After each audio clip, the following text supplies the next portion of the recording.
Кутман кеч Only Top каналынын көрмандары. Барыңыздарды жаркыраган жаз майрамы менен куттуктайбыз. Жаздын келиши менен жаңы логикалык суроолордун топтомун сунуш кылабыз.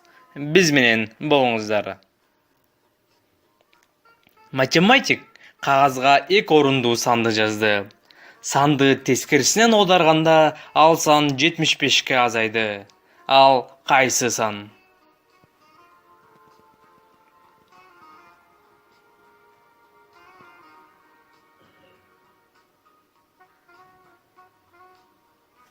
Токсон бир. Бул санды тескерисинен караганда 16 болот. Демек 91-ге митүү 16, 75. Ойлонууга суроо. Кайсы жолдон басууга болбойт?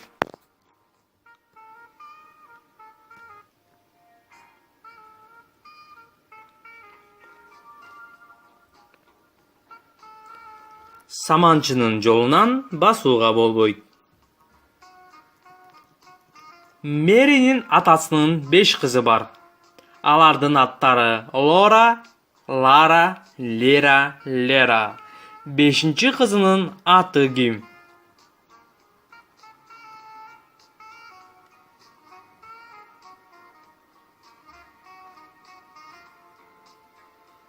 Туура жооп Мэри. Себеби суроодо Мэринин атасы деп айтылган.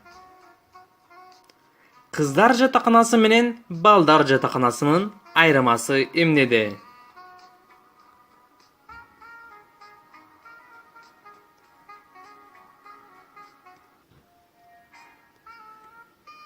Жооп. Кыздар жатаканасында идишти тамактангандан кийин жуушат. Ал эми балдар жатаканасында тамактанаар алдында жуушат. Сизге таандык, бирок башка адамдар көбүрөөк колдонот. Бул эмне?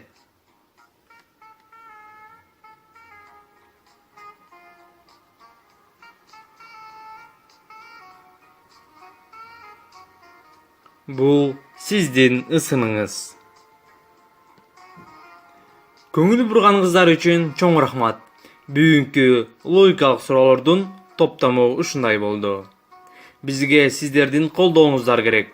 Каналга кошулуңуздар, класс басыңыздар, ой пикир калтырыңыздар. Жана бул видео менен бөлүшүүнү унутпаңыздар. Бардык кызыктар алдыда.